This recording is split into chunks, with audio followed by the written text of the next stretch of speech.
आप सबका और बड़ी ही दमदार वैकेंसी मैं कहूँगा। बड़े दिनों बाद कुछ ऐसी वैकेंसी देखने को मिल रही।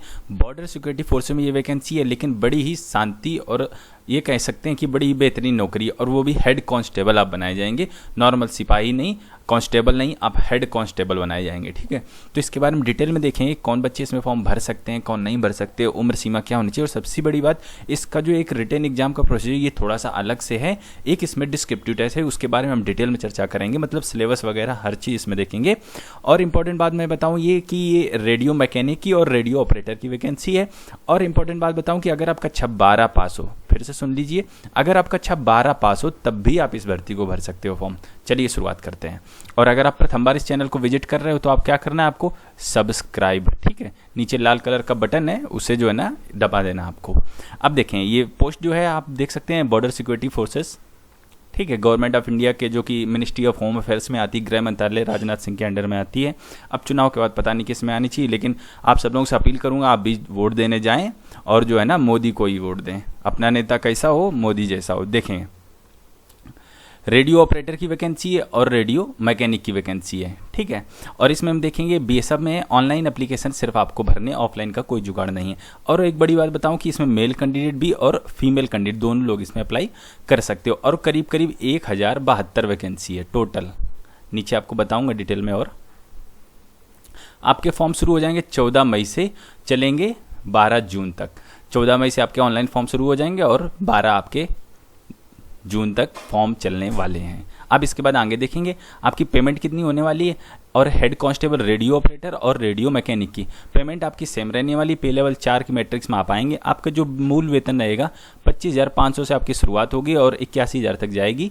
तो ये तो मूल वेतन है। अगर आप सारे सब कुछ जोड़ेंगे तो करीब करीब आपकी जो पेमेंट बनेगी 35,000 से 40,000 रुपये पर मंथ की आपका सैलरी बनने वाली है। 35 से 40,000 रुपये पर मंथ के बीच में आपकी सैलरी बनने वाली, क्योंकि ये आपका मूल वेतन है। इसके साथ साथ और भी चीज़ें लगती मैं आपको बताता हूँ, जैसे डेयरनेस अलाउंस आपको अलग से मिलेगा, राशन मनी आपको अलग से मिलेगा, ड्रेस अलाउंस आपको अलग से मिलेगा, ठीक है, स्पेशल कंपल्सरी अलाउंस वो आपको अलग से मिलेगा, ठीक है।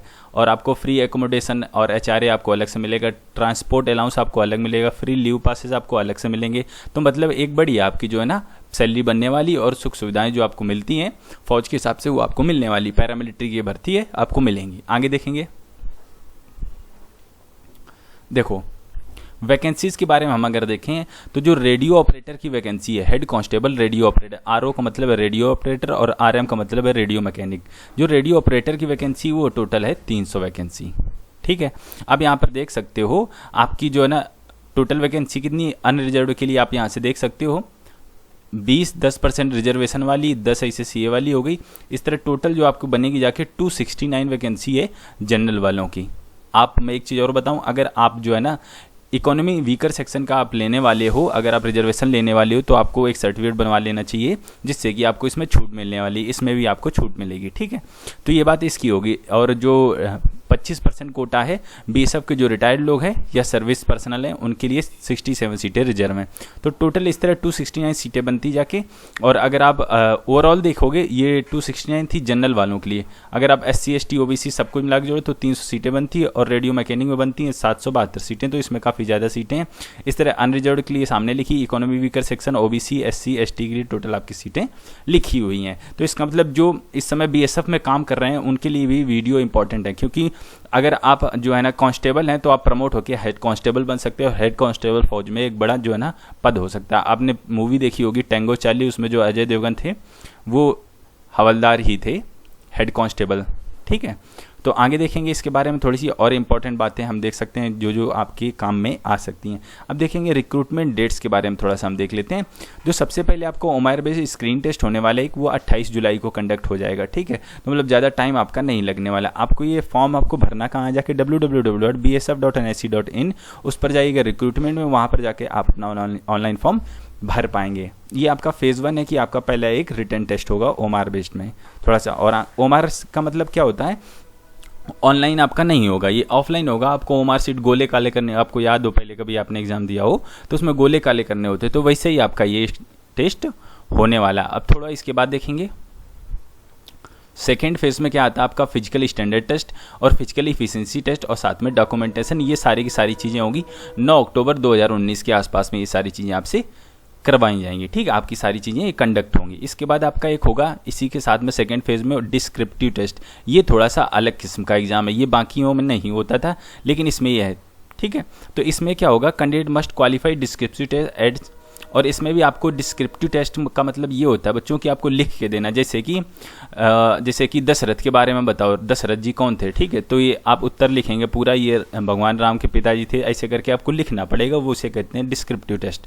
तो आपका इसमें एक होगा डिस्क्रिप्टिव टेस्ट। ठीक है, और उसमें पूछा क्या जाएगा, आपके नॉर्मल जो सिलेबस है मैं नीचे वो भी बताऊंगा।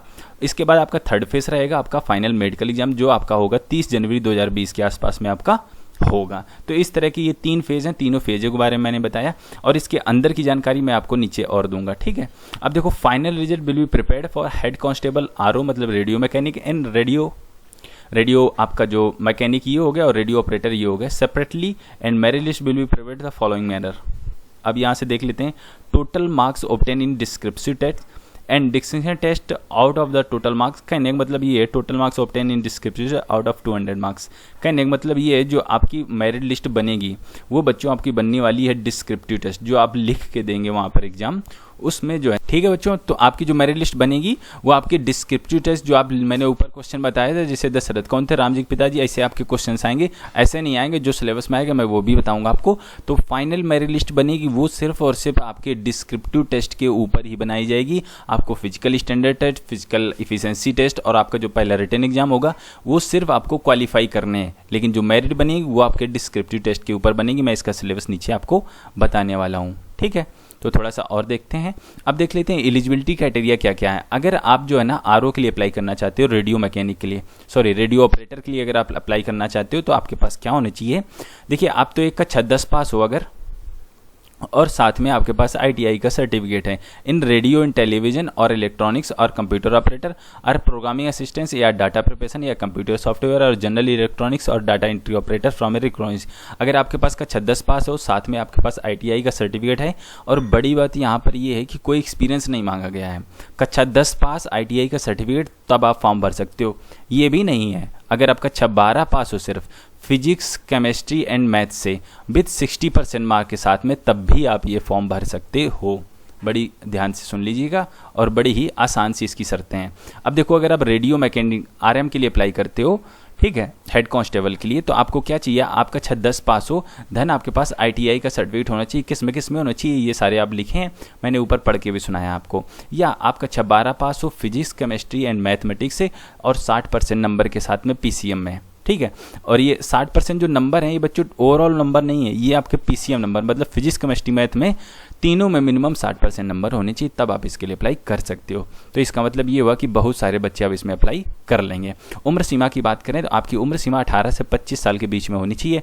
आपकी उम्र सीमा की गणना की जाएगी 12/6/2019 से। ठीक है, तो ये बात ध्यान रखिएगा। अगर आप उम्र नहीं काउंट कर पा रहे तो गूगल में जाइएगा, एज कैलकुलेटर करके टाइप कीजिएगा और वहाँ पर ये डेट डाल देना और अपनी डेट ऑफ बर्थ डाल देना, वो आपको बता देगा कि भाई आप इतने साल, इतने महीने, इतने दिन के हो गए हो। ठीक है, अगर आपकी उम्र 18 से 25 के बीच में होती है तब आप इसके लिए अप्लाई कर पाओगे। ये बात थी जनरल वालों की। ओबीसी वालों की 18 से 28 साल और जो है SC ST वालों को छूट है 18 से 30 साल तक की आपके लिए मिलने वाली। ये बात बड़ी इंपॉर्टेंट थी, ये मैंने आपको बता दी। ठीक है, अब देखो, जो बीएसएफ सर्विसिंग जो सर्विस पर्सनल है एंड जीडी मतलब देखिए नॉर्मल भर्ती जो होती है कांस्टेबल जीडी की जैसे कहते हैं, बीएसएफ के जो जीडी भर्ती के जो बच्चे हैं उनके लिए ये देखिए विथ 3 इयर्स रेगुलर सर्विस, और जिनकी 3 साल की नौकरी हो गई है उनके लिए उम्र सीमा रहेगी 40 साल जनरल वालों की, ओबीसी 43 साल और SC ST 45 साल।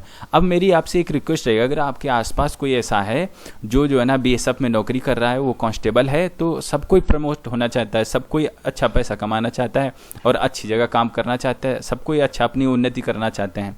तो अगर वो कांस्टेबल से हेड कांस्टेबल एक बड़ा अंतर हो जाता है। ठीक है, तो अगर आप उसमें उसे बता सकते हैं, उसे आप वीडियो शेयर कर सकते हैं कि भाई अगर आप कांस्टेबल में हो तो आप हेड कांस्टेबल बन सकते हो, आपके लिए भर्ती आई और इनके लिए छूट भी अलग से, भर्ती भी इनकी अलग से, सीटें भी रिजर्व हैं। तो आप ऐसे बच्चों को भी वीडियो शेयर कर सकते हो, जिससे जो है ना उनका भी भला हो जाएगा। तो आप वीडियो को शेयर जरूर कीजिएगा। थोड़ा सा आगे देखेंगे तो ये बात हो गई, हमने छूट वाली बात कर ली। अब थोड़ा सा आगे देखते हैं। अगर आप डिपेंडेंट फैमिली मेंबर्स मींस मतलब अगर आप जो डिपेंडेंट है, किसी सैनिक के डिपेंडेंट हैं, तो भी आपको इसमें छूट मिलने वाली उम्र सीमा में। ठीक है, ये बात इसकी हो गई। अब देख लेते हैं फिजिकल स्टैंडर्ड की बात कर लेते हैं। अगर आप मेल कैंडिडेट के लिए देखें तो हाइट 160 सेंटीमीटर, सीना आपका 80 से और 5 सेंटीमीटर फुलाव के साथ में 80 से 85 होना चाहिए, 80 नॉर्मल, 5 फुला के 85 होना चाहिए। वेट आपका हाइट के हिसाब से वेट होना चाहिए। फीमेल के लिए 157 हाइट होनी चाहिए और आपका जो है चेस्ट आपकी कुछ नहीं है और कर्स हाइट के हिसाब से आपका वेट होना चाहिए, ठीक है। तो ये बात इसकी होगी। अगर आप जो है ना गोरखा मणिपुर वगैरह से बिलोंग करते हो तो आपके लिए हाइट में छूट रहती है, 165 सेंटीमीटर आपकी बनी रहती है, ठीक है। तो ये बात इसकी हो गई। और अगर आप उस क्षेत्र इन क्षेत्रों में रहते हो और अगर आप इन क्षेत्रों के ST वगैरह हो, ठीक, शेड्यूल कास्ट, तो आपको और ज़्यादा छूट मिलेगी, 162.5 सेंटीमीटर आपकी हाइट होनी चाहिए, ठीक है। तो ये बात हो गई छूटों की। अब मेडिकल स्टैंडर्ड की बात कर लेते हैं आपकी इसमें। तो मिनिमम डिस्टिंक्ट डिवीजन आपका 6/6 मतलब होना चाहिए, आइस जो आपकी हैं इतनी होनी चाहिए, एंड 6/9 ऑफ बोथ आइस, मतलब कि एक आइस का मिनिमम डिस्टिंक्ट डिवीजन आपका 6 और 6/6 होना चाहिए। अगर टोटल कंपेयर करते 6/9 तक ही चलने वाला है, ठीक है। Must pass high grade colour vision test. ये क्या होता है बच्चों की, मतलब हरा रंग आपको हरा ही दिख रहा है, कहीं ऐसा तो नहीं हरा आपको लाल दिख रहा है, तो इस तरह के टेस्ट आपके ये लोग कराएंगे, ठीक है। मस्ट हैव नॉक नीज, ये तो आप सब लोग जानते हैं, मतलब जो आपके घुटने हैं वो एकदम से जो नॉर्मल एज यूजुअल होते हैं वैसे होने चाहिए। फ्लैट फीट आप समझते हैं, आपको ज़मीन पर जैसे पाँव रखते हैं तो आपकी जो है ना ऐसा नहीं पूरा ऐसा छप जाए, तो आप कभी गीले पैर करके आप चल के देखिए, पूरा फ्लैट फुट तो नहीं बनना है। फ्लैट फुट है तो आपको ये लोग बाहर कर देंगे, ठीक है। तो ये सारी चीज़ें आपसे देखी जाएंगी। Must be sound mental and bodily health and free from the defect and deformity likely to be interfere in the efficient performance of the duty. कहने का मतलब आप जो है ना शरीर से और मन से भी स्वस्थ होना चाहिए, आपके मानसिक विकार कुछ नहीं होने चाहिए। ये बात इसकी हो गई। अब थोड़ा सा और आपको बताएं, इसमें भी देखो इकोनॉमी वीकर सेक्शन का आपको मिलने वाला है कि जो जनरल के बच्चे हैं, ठीक है, 10% ये कोटा मिला है जो, और इस कोटे को सिर्फ जनरल कैंडिडेट के बच्चे ही अवेल कर सकते हैं। SC ST OBC वाले इसमें नहीं जा सकते हैं, ठीक है। देखिए यहाँ पे लिख रखा है SC ST OBC वाले इसमें कवर्ड नहीं है। अगर ऐसा हो तो SC का भी कोटा ले लो और जो है ना EWS का भी कोटा ले लो, तो ऐसा नहीं होता, आपको ये एक कोटा ही ले सकते हो, ठीक है। आगे देखेंगे हमने काफ़ी अच्छी चीज़ें इसमें डिस्कस कर ली हैं, ठीक है। तो थोड़ा सा अब हम देखते हैं डिटेल में जाते हैं, सिलेबस की डिटेल में जाते हैं, मेथड ऑफ सिलेक्शन के बारे में अच्छे से चर्चा करते हैं। अब फर्स्ट फेज जो आपका था रिटन एग्जामिनेशन OMR बेस्ड आपका होने वाला है, मतलब कंप्यूटर पे आपका नहीं होगा, ये ऑफलाइन बिठा के आपको लिया जाएगा। आपके देखो 3 घंटे का पेपर होने जाने वाला है, ठीक है। और जो है ना इसके बारे में देयर विल बी 100 क्वेश्चन रहेंगे और 200 नंबर के रहेंगे। ध्यान रखिए 3 घंटे का है टोटल पेपर और जो है ना आपका 200 नंबर का और 100 क्वेश्चन रहने वाला है। पूछा क्या जाएगा, फिजिक्स, मैथ, केमिस्ट्री और इंग्लिश एंड जीके, ये सारा का सारा जो सिलेबस रहेगा वो कक्षा 12 के लेवल का रहेगा। Intermediate of CBSE state board education. कहने का मतलब ये है कि अगर आपने कक्षा 12 में अच्छे से पढ़ा है, फिजिक्स पढ़ी, केमिस्ट्री पढ़ी, मैथ्स पढ़ी और इंग्लिश पढ़ी है, सारा का सारा कक्षा 12 का ही सिलेबस पूछा जाने वाला है। चाहे आप यूपी बोर्ड से हो, MP बोर्ड से हो, मैं प्रेफर करूँगा अगर आप CBSE बोर्ड की बुक्स पढ़ लेते हो कक्षा 12 की, तो आपका इसमें 100 श्योर शॉर्ट ऑफ इसमें टॉप रैंकिंग लेके आओगे, ठीक है। अब देखो ये बात हो गई, अगर आपने बच्चों गलत किया तो नेगेटिव मार्किंग भी है आपकी, 2 नंबर एक क्वेश्चन का मिले, गलत किया चौथाई नंबर काट लिया जाएगा, 1/4 नंबर होता है 2 नंबर का, 10.5 नंबर आपसे काट लिए जाएंगे। नेगेटिव मार्किंग की बात हमने आपको यहाँ पर बता दी, ठीक है। तो ये बात हो गई। अब देखो इसमें बच्चों मिनिमम आप 38% नंबर लेके आने, जनरल OBC वालों को, SC ST वालों को 33% लेके आने, तब बच्चों आप क्या होगा कि आप जो है ना आगे का जो प्रोसेस है physical efficiency test, physical standard test, उसके लिए चुने जाओगे, ठीक है। मिनिमम आपको इतने नंबर लेके ही आने हैं। अब देखो इस भर्ती के टोटल जो है ना 20 गुना बच्चे लिए जाएंगे। भर्ती 1000 की, तो यहाँ से जो है ना सारे बच्चे छांट दिए जाएंगे, सिर्फ 20,000 बच्चे आगे फर्दर आगे प्रोसेस के लिए लिए जाएंगे, बाकी सबको यहाँ से बाहर कर दिया जाएगा। अब आगे देखते हैं हम। सेकेंड फेज जब आ जाता है आपका, सेकेंड फेज में आपका आता है फिजिकल स्टैंडर्ड टेस्ट एंड आपका फिजिकल इफिशिएंसी टेस्ट। इनके बारे में थोड़ी सी जानकारी ले लेते हैं। अब देखो मेल कैंडिडेट के लिए देखेंगे, फिर इसके बाद में हम फीमेल कैंडिडेट के लिए देखेंगे। तो सबसे पहले मेल कैंडिडेट के लिए क्या होनी चाहिए, हाइट और चेस्ट में आपको बता चुका हूँ पहले ही। अब देखें फिजिकल इफिशिएंसी टेस्ट में आपका 1.16 मीटर रेस होगी 6.5 मिनट में, लॉन्ग जंप होगी 3.6 मीटर, इन 3 चांस आपको मिलेंगे, और हाई जंप 1.2 मीटर, इन 3 चांस आपको मिलेंगे, ठीक। एक इंपॉर्टेंट चीज बता दूं कि ex serviceman and BSF servicing person are exempted from the physical efficiency test. कहने का मतलब ये है उनकी सिर्फ हाइट, चेस्ट और वेट नापा जाएगा, उनसे रेस वगैरह नहीं लगवाई जाएगी। एक बार ध्यान से सुन लीजिए, जो एक्स सर्विसमैन है, भूतपूर्व फौजी हैं और जो बीएसएफ के जो काम कर रहे हैं, जो कांस्टेबल काम कर रहे हैं, उनके लिए क्या है कि उनसे जो है ना फिजिकल इफिशिएंसी टेस्ट, ना उनकी दौड़ होगी, ना उनकी लॉन्ग जंप होगी, ना उनकी हाई जंप होगी, उनकी सिर्फ चेस्ट और हाइट उनकी नापी जाएगी, जो कि ऑलरेडी उनकी जब भर्ती हुए थे उनकी नापी चुकी, तो इतने कुछ खास बात नहीं है उनके लिए। अब बात करेंगे हम फीमेल के लिए। फीमेल के लिए आपकी 800 मीटर की रेस होगी, 4 मिनट टाइम मिलेगा, 9 फीट की लॉन्ग जंप होगी, 3 चांस आपको मिलेंगे, 3 फीट की हाई जंप होगी, 3 चांस आपको मिलेंगे। थोड़ा सा आगे देखते हैं हम। और ये आपका जब आप जाएंगे इसके लिए तो आपके डॉक्यूमेंट भी वेरीफाई होंगे, आपके एजुकेशन सर्टिफिकेट सारे के सारे लेके जाना, कक्षा 10 का, कक्षा 12 का, ठीक है, मार्कशीट और जो है ना सर्टिफिकेट हर चीज़ लेके जाना। आईटीआई पास हो तो आईटीआई का सर्टिफिकेट लेके जाना, और एज आपका जो है ना मैट्रिकुलेशन में काम हो जाएगा, जो कक्षा 10 का सर्टिफिकेट वही काम। अगर आप ईडब्ल्यूएस के लिए अप्लाई कर रहे हो कि उन्हें वीकर सेक्स तो उसका सर्टिफिकेट लेके जाना।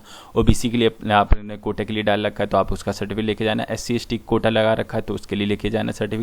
तो ये सारे सर्टिफिकेट आपको ओरिजिनल लेके जाने पड़ेंगे जब आपका डॉक्यूमेंट वेरिफिकेशन, जब आपका फिजिकल एफिशिएंसी टेस्ट होगा, ठीक है।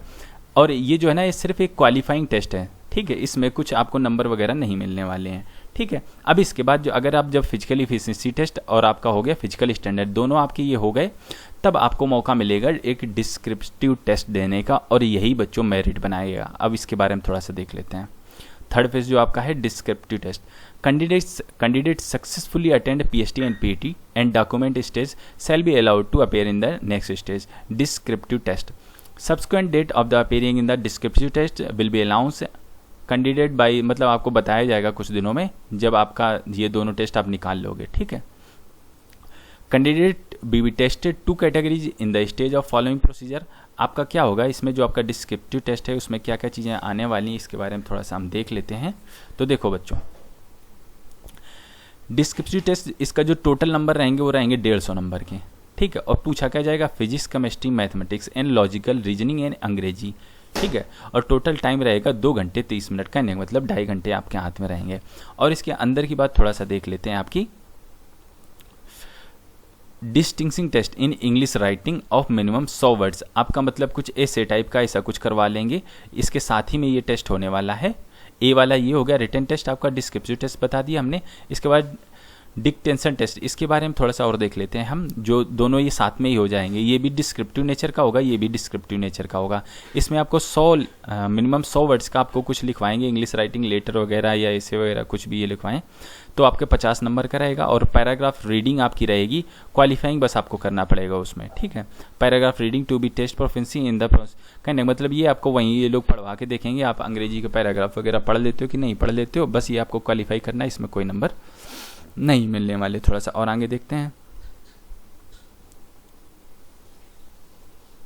तो अगर आप जिसे आप अंग्रेजी लिखोगे वहां पर तो आपके 5 number will be deducted for each word mistake. अगर आप पूरी एक वर्ड की मिस्टेक कर देते तो आपके 5 नंबर कट लिए जाएंगे, और 2.5 number deducted for each omission mistake for single letter. जैसे कि मतलब ये होता है, रूम की मीनिंग ये होती है,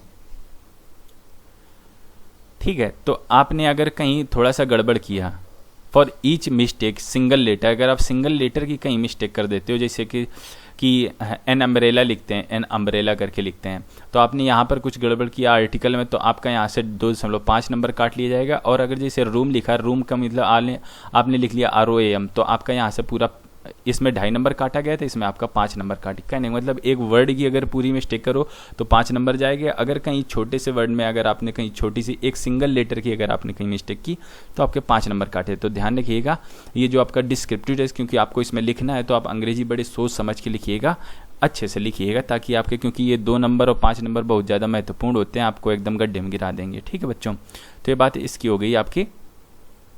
ए descriptive test of minimum maximum 200 marks covering physics, chemistry, maths, logical reasoning और जो है ना आपकी जो इलेक्ट्रॉनिक्स वगैरह 12th से मैक्सिमम टाइम 3 घंटे।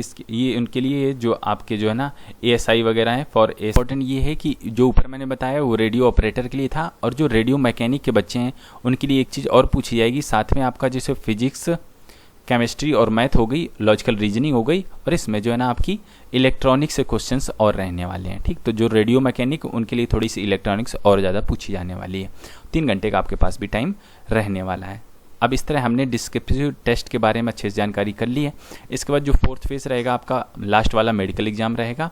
तो जो बच्चे इस मेडिकल एग्ज़ाम में फिट हो जाते हैं, अब इसके बाद में आपकी फाइनल मेरिट लिस्ट बनाई जाएगी और जो बच्चे इसमें आ जाएंगे उन बच्चों का जो है ना बुला लिया जाएगा, ट्रेनिंग वगैरह होगी, फिर आपका जो है ना प्रोसीजर शुरू है। डेट वगैरह के बारे में आपको बता ही चुका हूँ और इसकी फॉर्म फीस 100 रुपया है।